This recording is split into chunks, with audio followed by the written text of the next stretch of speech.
तो आज के इस वीडियो में जो है हम देखेंगे फिजिक्स से रिलेटेड जो है उन सारे क्वेश्चंस को जो एग्ज़ाम के पॉइंट ऑफ व्यू से काफ़ी इम्पोर्टेंट हैं और अब तक के जो एग्ज़ाम में पूछे गए हैं उन सभी पॉइंट्स को हम मार्क करवा देंगे। ठीक है, तो बिना किसी देरी के हम स्टार्ट करते हैं।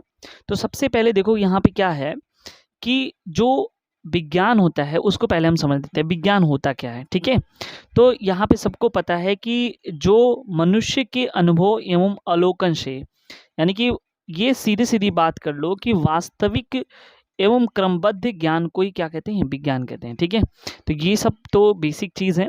अगर हम बात करें भौतिकी या भौतिकी विज्ञान की, तो प्रकृति से रिलेटेड जो भी घटनाएँ होती हैं, ठीक है, तो उन सभी चीज़ों को जो है क्या करते हैं हम भौतिकी या भौतिकी विज्ञान कहते हैं। ठीक है, अब देखो यहाँ पे क्या आता है, हमको ये समझ लेना है कि द्रव्य क्या होता है। तो द्रव्य जो है सबको पता है कि वो ऐसी चीज़ें जो स्थान घेरती हों, ठीक है, कोई न कोई स्थान घेरती हों जिसमें कुछ न कुछ क्या हो, भार हो। देखो यहाँ पे लिखा हुआ स्थान घेरती हैं, तो वो सारी चीज़ें द्रव्य कहलाती हैं।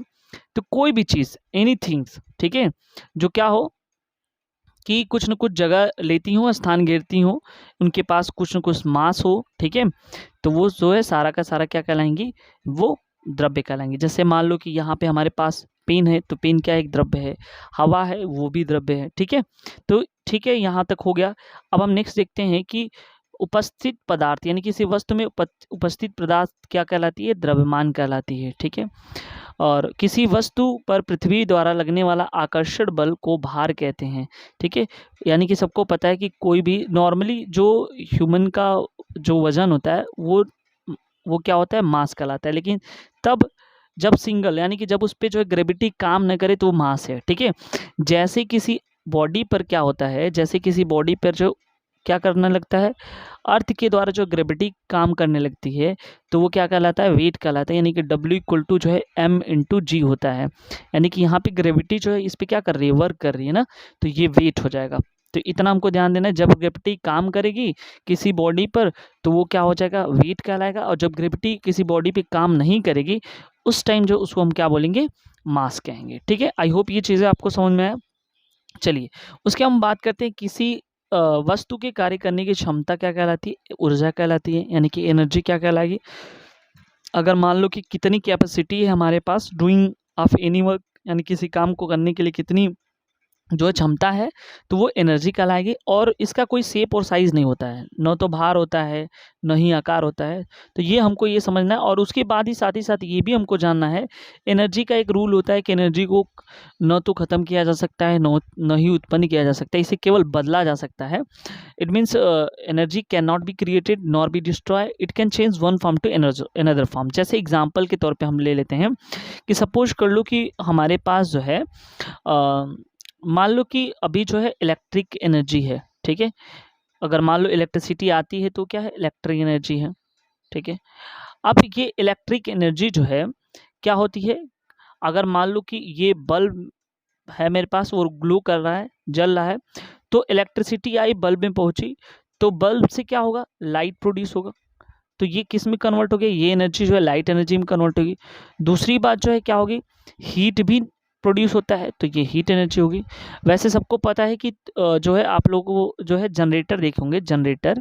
ठीक है, तो जनरेटर क्या होता है, जनरेटर जो है एक प्रकार की यंत्र है। ठीक है, तो जनरेटर को यांत्रिकी ऊर्जा कहते हैं या मैकेनिकल एनर्जी कहते हैं। ठीक है, अब वो जनरेटर से ही क्या करते हैं हम लोग जो है बिजली जो है यानी कि लाइट जला लेते हैं या इलेक्ट्रिसिटी प्रोड्यूस कराते हैं, तो वो जो है क्या इलेक्ट्रिकल एनर्जी में कन्वर्ट हो जाता है। ठीक है, तो ऐसे तमाम एनर्जी एग्जाम्पल हैं। एक और एग्जांपल ले लेते हैं, जैसे मान लो कि हाइड्रो इलेक्ट्रिसिटी। ठीक है, हाइड्रो इलेक्ट्रिसिटी का एग्जांपल ले लेते हैं हम। तो हाइड्रो इलेक्ट्रिसिटी क्या है, यानी कि वो इलेक्ट्रिसिटी जो, हाइड्रो मतलब होता है वाटर, यानी कि जिसे हम बोलते हैं पन बिजली। ठीक है, हिंदी में, तो उससे जो अगर हम प्रोड्यूस कराते हैं तो ये क्या कहलाएगा, हाइड्रो इलेक्ट्रिसिटी कहलाएगा। और ये इलेक्ट्रिसिटी यानी कि ये कन्वर्ट हो गया किसमें, इलेक्ट्रिकल एनर्जी में। ठीक है, अब सबको पता है कि यहाँ पे पानी में कौन सी एनर्जी, हाइड्रल एनर्जी है। किस में कन्वर्ट होगी, इलेक्ट्रिकल एनर्जी में, ठीक है। तो तमाम ऐसे एनर्जी हैं, वो आगे हम बताएंगे कैसे कन्वर्ट किया जाता है और कैसे बदलते हैं, ठीक है।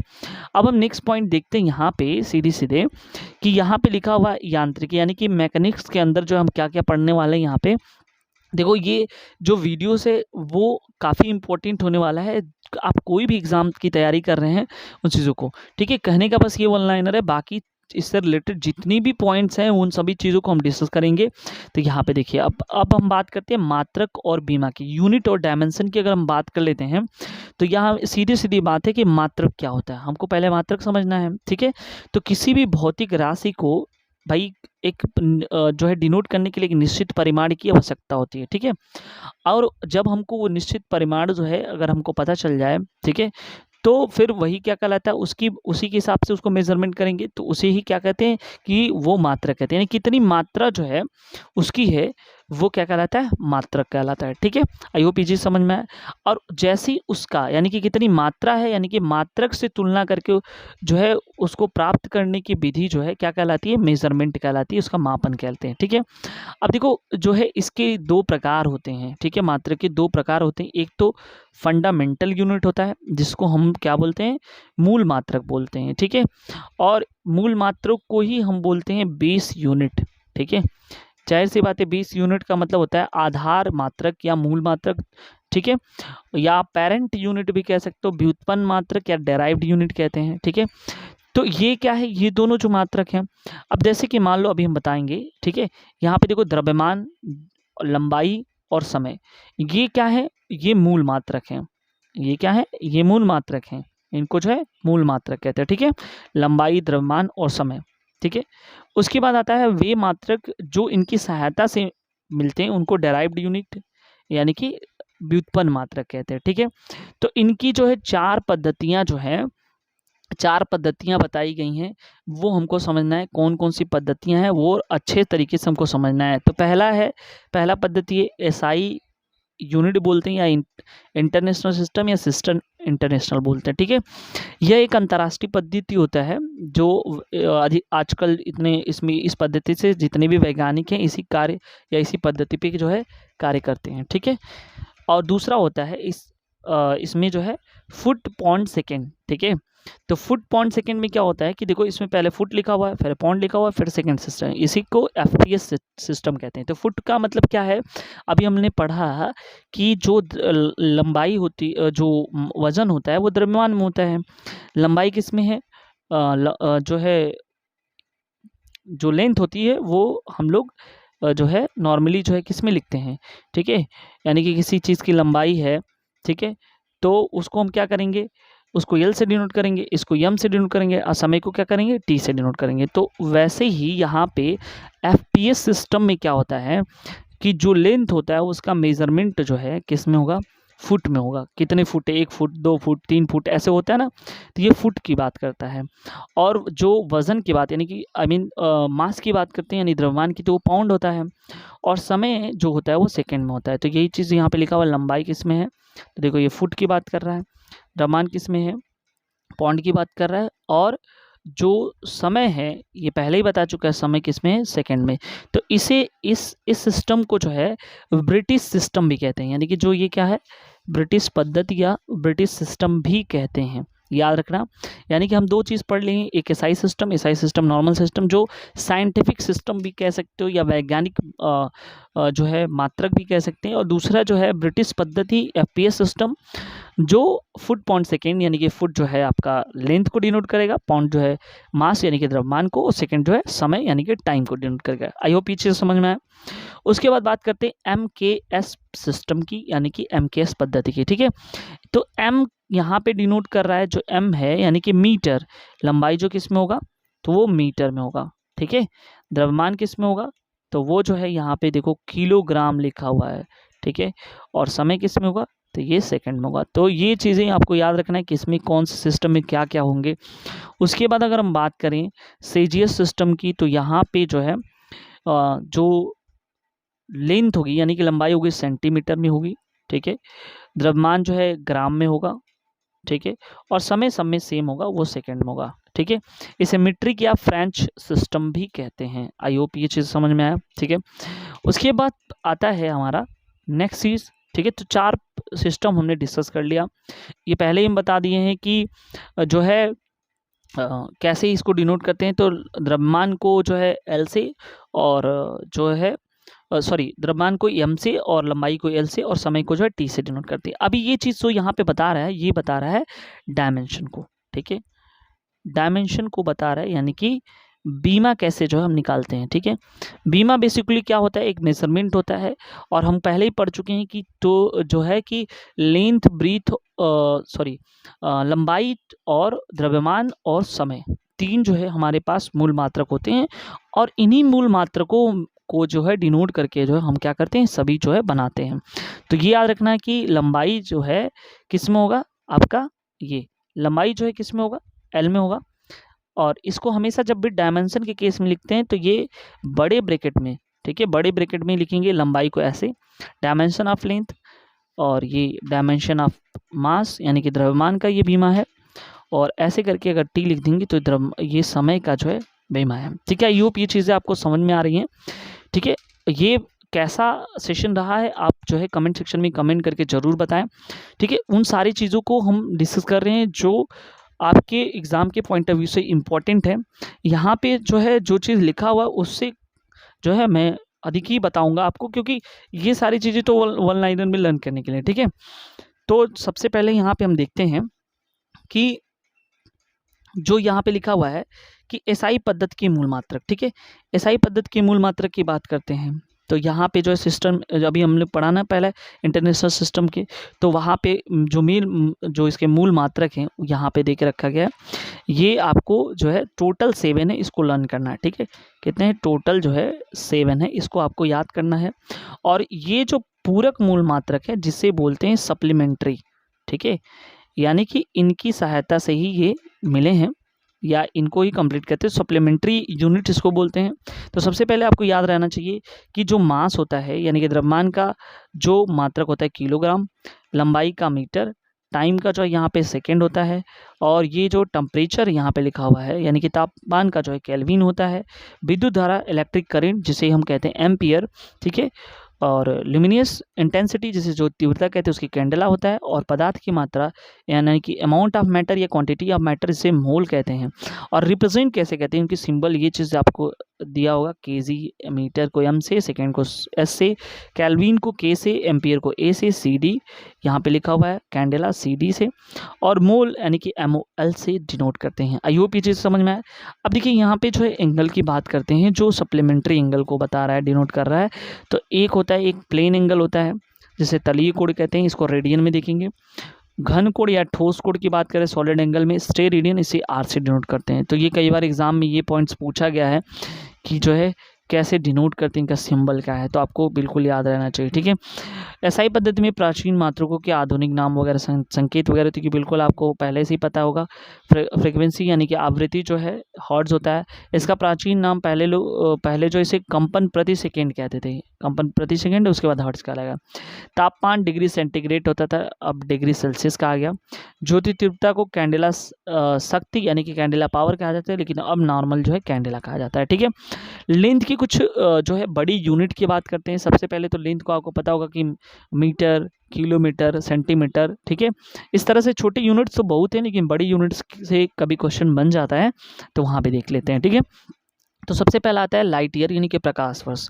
तो ये कहा जाता है कि एक वर्ष में जो प्रकाश के द्वारा तय की गई दूरी होती है, यानी कि प्रकाश द्वारा एक वर्ष में तय की गई दूरी, ठीक है, वो प्रकाश वर्ष कहलाती है।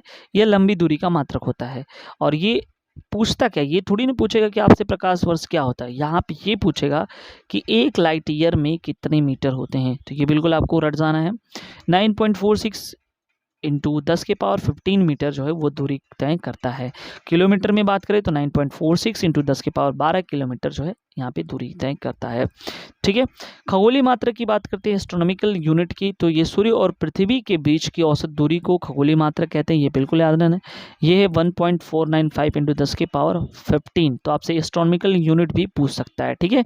और साथ ही साथ जो एक और यूनिट है जो लेंथ का है, पार्शिक। तो पार्शिक जो है इसको बोलते हैं, तो ये दूरी का यानी कि लेंथ का सबसे लंबी मात्रक होता है, तो 3.08 इंटू 10⁻16 मीटर, या इसे 3.26 प्रकाश वर्ष यानी कि लाइट ईयर्स कहा जाता है। बाकी की जो है ये क्षेत्रफल से रिलेटेड यूनिट है। एक एकड़ में 4840 वर्ग गज होता है, एक एयर में 100 वर्ग मीटर स्क्वायर, 640 एकड़ में 1 वर्ग मील, और 100 एयर में 1 हेक्टेयर यानी कि 2.471 एकड़ होता है। तो ये लर्न करने की इतना ज़रूरत नहीं है, लेकिन हमको जो यहाँ पे जो याद करना है वो चीज़ें कौन सी हैं, तो वो हमको ये याद करना है इस वाले हिस्से से, ठीक है, कि क्या होते हैं, कौन सी यूनिट क्या है। उसके बाद हमको ये लर्न करना है कि जो है प्रकाश वर्ष और खगोलीय मात्रक यानी एस्ट्रोनॉमिकल यूनिट और पार्सेक की कितनी वैल्यू होती है, ठीक है। अब हम बात करेंगे कि द्रव्यमान के भी कुछ मात्रक होते हैं, एक एक करके जो है देखते थे। उसके पहले तो हम लेंथ के मात्रक को देखे थे, तो द्रव्यमान के मात्रक में क्या है विशेष, इसको पहले हम समझ लेते हैं। तो सबसे पहले ये आपको सबको पता है कि द्रव्यमान में जो एसआई यूनिट होता है उसका क्या है, किलोग्राम है। इसको केजी से रिप्रेजेंट करते हैं, ठीक है। 1 किलोग्राम, ये सबको पता है, international bureau of weights and measures एक संस्था है जो प्लेटिनम और इरेडियम जो कि एक सिलेंडर है उसका जो वज़न है उसके वज़न के इक्वल जो है 1 किलोग्राम को बनाया गया है। तो वो जबकि वो 0 डिग्री सेल्सियस पे, तो ये बिल्कुल हमको ये सब तो याद नहीं करना, बस इतना याद करना है कि किससे रिप्रेजेंट किया जाता है। और इससे जो इसके जो द्रव्यमान के जो बड़ी यूनिट है और छोटी यूनिट्स उसको लर्न करना है। तो ग्राम की बात करते हैं, तो ग्राम में ये सीजीएस सिस्टम में क्या होता है, ग्राम होता है। पौंड की बात करते हैं तो एक पौंड में जो है 0.454 किलोग्राम होता है, और एक पौंड में जिसे जो है एलबी से रिप्रेजेंट करते हैं, ये याद रखना, ठीक है। 1 किलोग्राम का 1 पौंड होता है, ये बिल्कुल याद रखना है, इतना किलोग्राम का 1 पौंड, ठीक है। 0.54 या ये कह सकते हैं 1 पौंड में जो है 0.454 किलोग्राम होता है। एपीएस पद्धति में इसको देखा जाता है। अब इसके कुछ और यूनिट है, जैसे लॉन्गेस्ट यूनिट जो है 1 एरोग्राम 10⁻9 किग्रा, 1 गीगाग्राम 10⁻6 किग्रा, 1 मेगाग्राम 10⁻3 किग्रा, ये 1 टन, 1 क्विंटल 10⁻2। ये हमको जो है याद कर लेना, जैसे पी को क्या लर्न करना है, ठीक है। Carat 205.3 milligram. बैरल हीप एक बार पूछा गया था बैरल, तो ये बिल्कुल याद रखना, एक बैरल में कितने लीटर होते हैं, 159 लीटर। क्वेश्चन भी इससे सॉल्व होता है, तो यहाँ पे पूछा जाता है, बाकी कोई ज़्यादा ज़रूरत नहीं यहाँ पे, ठीक है। अब हम बात कर लेते हैं यहाँ पे समय से रिलेटेड जो है जो भी पॉइंट्स हैं उसको, तो सारा हमको इसमें पढ़ना नहीं है, सारा याद नहीं करना, बस इतना हमको याद करना है कि समय का मात्रक क्या होता है, सेकंड होता है, ठीक है। और उसके बाद जो है हम बात करेंगे सौर दिवस किसे कहते हैं। सौर दिवस का मतलब होता है एक मध्याह्न से दूसरे मध्याह्न के बीच की जो दूरी जो समय होता है उसे सौर दिवस कहते हैं, सोलर डेज इसको कहा जाता है, ठीक है। तो ये हमको बाकी ये सब याद करना है। 1 पिको सेकंड में 10⁻−12 सेकंड, माइक्रो में 10⁻6 सेकंड, नैनो में 10⁻−9 सेकंड, और मिली सेकंड में 10⁻3 सेकंड, ठीक है। उसके बाद जो है यहाँ पे विद्युत धारा का मात्रक, तो विद्युत धारा का मात्रक आप सबको पता होगा कि क्या होता है, एम्पियर होता है, इसे ए से डिनोट करते हैं, ठीक है। ये हो गया। उसके बाद ज्योति तीव्रता का मात्रक ऑलरेडी मैं डिस्कस कर चुका हूँ, कैंडेला होता है, और रेडियन जो है प्लेन एंगल का, और इसका जो है स्टेरेडियन। उससे रिलेटेड हम बता दें कि जो तापमान होता है, ठीक है, यानी कि टेम्परेचर होता है, उससे मेज़रमेंट के लिए जो है, जैसे कि उसको मेज़रमेंट के लिए अभी हमने बताया कि क्या होता है, समय का जो है सेकंड होता है, उसी तरह से हम टेम्परेचर के यहाँ पे हम देख लेते हैं टेम्परेचर का। तो टेम्परेचर का जो मेज़रमेंट करने के लिए बेसिकली जो है 4 यूनिट हैं। एक तो हम लोग डिग्री सेल्सियस में उसको देखते हैं, ठीक है। दूसरा जो है डिग्री फ़ारेनहाइट में देखते हैं, उसके बाद डिग्री केल्विन में, और उसके बाद डिग्री फ़ारेनहाइट र्यूमर, ठीक है। तो सेल्सियस, फ़ारेनहाइट, केल्विन और र्यूमर, ठीक है।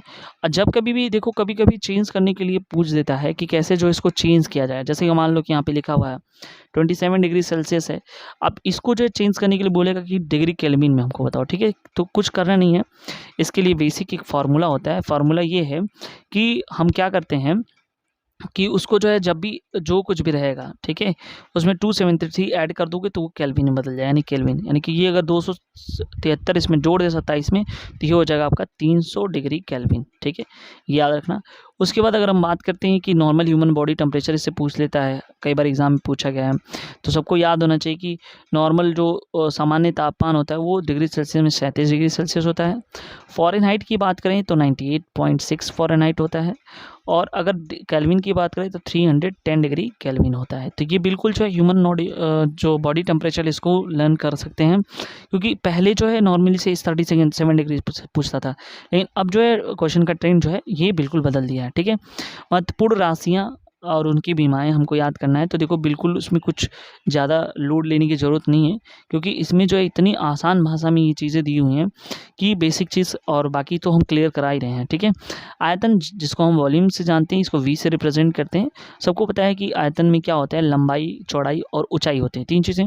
अच्छा ठीक है, 3 चीज़ होती है, तो लंबाई को हमने बताया है कि कैसे लिखते हैं। ठीक है, बीमा में जब भी हमें लिखना है, देखो ये ऐसे बीमा में ये चीज़ रहना ज़रूरी होता है। ठीक है, अब क्या ये बुक में इतना तो नहीं है, लेकिन फिर भी जो जब भी बीमा रहता है तो बड़े ब्रैकेट में अंदर होता है।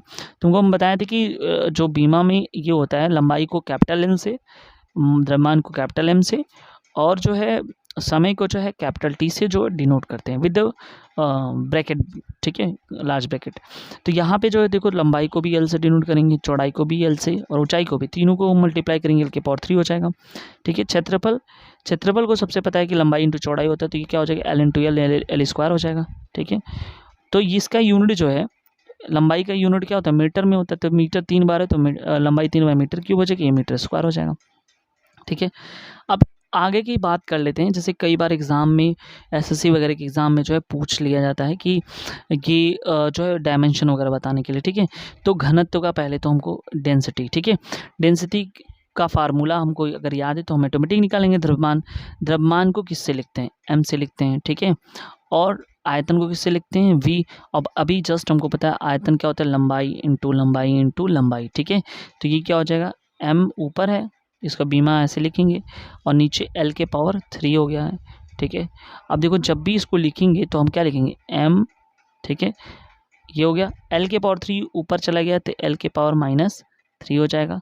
तो देखो यहाँ पे लिखा हुआ है M L के पावर -3, लेकिन एक चीज़ जब भी लिखा रहेगा तो तीनों यूनिट हमको जरूर लिखना है, यानी फाइनली अगर हमको दिखाना है अच्छे से तो ये है M L के पावर -3 और T के पावर कुछ नहीं तो 0, MLT के फॉर्म में हमको दिखाना रहता है। ठीक है, कोई बात नहीं, यहाँ पे बेसिक कराता है तो हमको ऐसे करना है।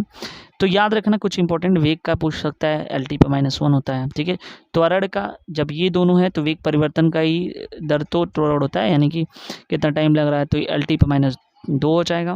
बल का याद रखना MLT पे -2, तो ये तीनों एक साथ याद कर सकते हो। ठीक है, उसके बाद दाब का देख लेते हैं, ML पे -1, T पे -2, तो कुछ इंपॉर्टेंट है उसको याद कर लेना, इतना है नहीं। ठीक है, यहाँ पे आवेग का लर्न कर सकते हो, गुरुत्वीय त्वरण का M0 LT पे -2। देखो यहाँ पे 0 लगा है लेकिन ऊपर नहीं लगा है, लेकिन आपको सब जगह पे 0 लगाना है जहाँ पे जिसकी नहीं दिया है।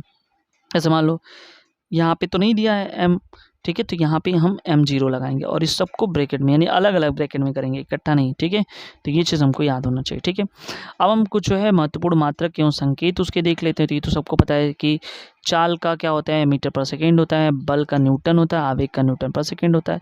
तो देखो मात्रक से भी क्वेश्चन पूछते हैं। ठीक है, ये नहीं है कि आपसे क्वेश्चन नहीं पूछेंगे, लेकिन आपको अच्छे से ध्यान देना है। ठीक है, शक्ति का वाट होता है। ठीक है, दाब का पास्कल होता है, पास्कल कई बार पूछा हुआ है। ठीक है, उसके बाद प्रेशर तनाव का न्यूटन प्रति मीटर होता है। ठीक है, आई होप ये चीज़ें जो है काफ़ी अच्छा लगा होगा, और कमेंट सेक्शन में कमेंट करके ज़रूर बताएं कि ये सेशन कैसा लगा आपको। ठीक है, और फिर आगे हम जो है फिजिक्स के पूरे जो है सेशन को कंटिन्यू करेंगे और ऐसे ही चीज़ों को हम डिस्कस करेंगे। Thank you so much.